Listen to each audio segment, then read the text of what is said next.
पाकिस्तान के लिए देखा जाए एशिया कप जो है एक तरफ कुआं दूसरे तरफ खाई वाली सिचुएशन हो गई है। लेकिन मेरी इत्तलात ये है कि आईसीसी कल पाकिस्तान के इस मुतालबे को मुस्तरद करने जा रहा है। ज़ाहिर वो अपने मैच रेफरी की हिमायत करेंगे जो उनके पैनल पर है, इंटरनेशनल मैच रेफरी बड़ा तजर्बेकार है। वो ये कहेंगे, जो मेरी अपनी एक सोच है, मेरा अपना जो अंदाज़ा है कि मैच रेफरी ने एक बड़े तनाज़े को टाल दिया, वरना वहाँ पे शायद कोई और खिंचाव हो जाता या कोई और बॉयकॉट हो जाता। गेंद उन्हीं के कोर्ट में रहने दें, वो के कोर्ट ही उनका है। एशिया आप अगर आईसीसी का सरबराह देखेंगे तो आईसीसी के सरबराह Jay Shah, MCC Melbourne cricket club जो क्रिकेट के तमाम कवानीन बनाता है, उसके सरबराह कौन? सौरव गंगुली।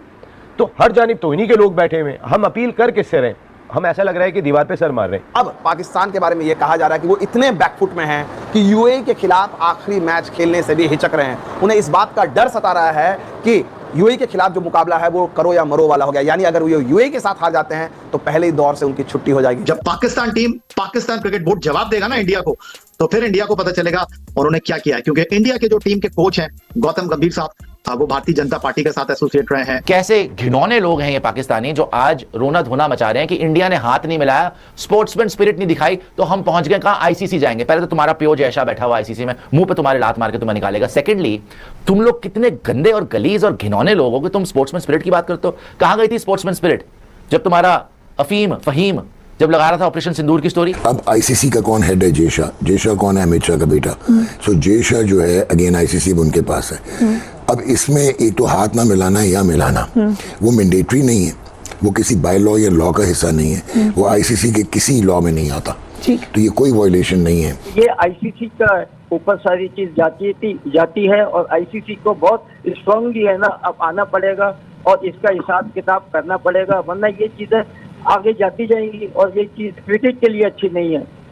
लेकिन आईसीसी के सरबराह का नाम जय शाह है ना। तो आपका कप्तान आता है इंडिया का और वो ऐसे लग रहा था कि बीजेपी के जलसे से खिताब कर रहा है और वो क्रिकेट को उसने पॉलिटिसाइज कर दिया। सही आपने बता रहे हो, लग रहा है कि क्या ये पाकिस्तान ना खेलने पर भी मजबूर हो सकता है, इस पर भी गौर कर सकता है। हतमन नहीं लिखा कि आप ब्लैक और व्हाइट नहीं, ग्रे है, ये नहीं लिखा कि इसको हटाएं वरना हम नहीं खेलेंगे। चेयरमैन मोहसिन नकवी ये चीज वाजे कर चुके हैं कि पाकिस्तान टीम जो है फिर इस एशिया कप से जो है पुल आउट कर देगी, जिसका हिसाब मतलब है कि पाकिस्तान टीम एशिया कप से बाहर हो जाएगी। कल का दिन तो थोड़ा सा भारी गुजरा है पूरी पाकिस्तानी कौम पर, लेकिन एक चीज की मुझे खुशी हुई है। एक खुशी की चीज ये थी कि पाकिस्तान मैच जरूर हारा है लेकिन अखलाकियात में हम बहुत बेहतर हैं। अभी हम आपकी साइड लेते हैं बैठ के, हम यहाँ पे बैठ के आप लोगों के बारे में ये सोचते हैं कि यार आप लोग क्रिकेटर्स हैं, ठीक है। हम नहीं चाहते कि यार आपके साथ ऐसा हो, आपके मुल्क में हो, आपका घर जलाया जाए, आपको बल्लों से मारा जाए, ठीक है।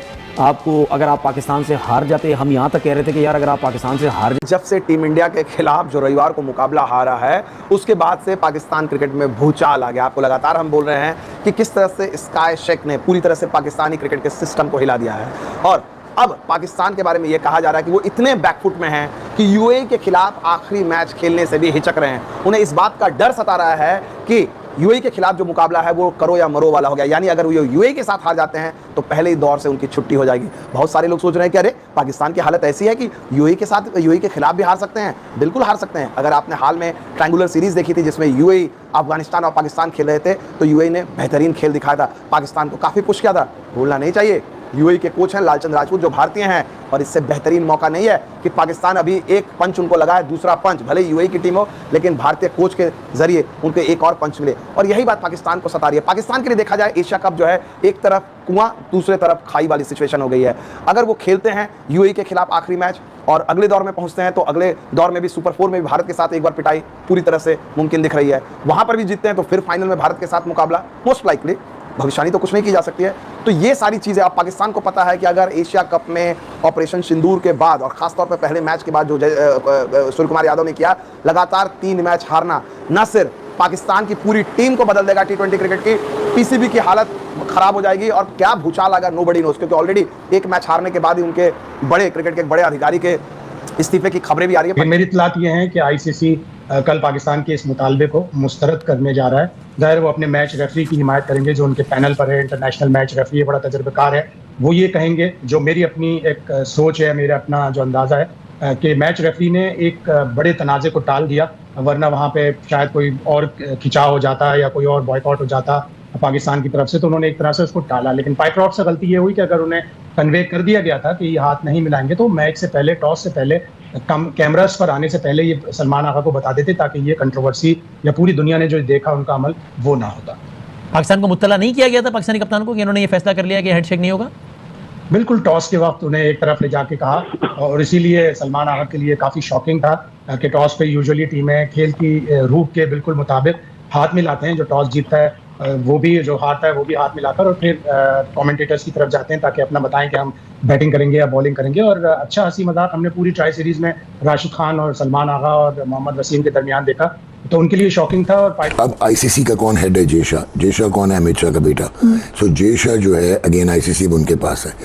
अब इसमें एक तो हाथ ना मिलाना या मिलाना, वो मैंडेटरी नहीं है, वो किसी बाय लॉ या लॉ का हिस्सा नहीं है, वो आईसीसी के किसी लॉ में नहीं आता। तो ये कोई वायलेशन नहीं है। अगर एंडी पाइक्रॉफ्ट, जो कि उनको नहीं कहना चाहिए क्योंकि वो आईसीसी के प्लेटफॉर्म पे थे, बीसीसीआई के नहीं, तो वो तो कोई बात नहीं बनती। हाथ ना मिलाया, नहीं मिलाया, बताने लगा, that's not an offence, but that actually hurt the sentiment of the game, essence of the game, integrity of the game और सोशलिटी ऑफ क्रिकेट। ठीक हो गया, तो ये तो हो गया। लेकिन अब आखिर में तकरीर भी नहीं करने दी। अच्छा, अब जो पाकिस्तान ने तकरीर करने की उन्होंने नहीं करने दी, ये खुद नहीं गए। ठीक है। अब पाकिस्तान का जो स्टैंड है इस वक्त, पाकिस्तान क्रिकेट बोर्ड ने, आई होप कि उन्होंने प्रॉपर आईसीसी के कोड ऑफ कंडक्ट के क्लॉजेस को देखते हुए, एक क्लॉज है 2.1, वो ये कहता है कि failure to maintain positive atmosphere in the match, ये रेलेवेंट है। ठीक है। दूसरा वो कहता है कि टू डिसरिस्पेक्ट द ऑपोजिशन, ये भी रेलेवेंट है। ठीक है। हाथ मिलाना है, एग्जैजरेट हो रहा है, वो लॉ की बात, मैं लॉ की बात कर रहा हूँ, वैसे तो बुरा है। ठीक है।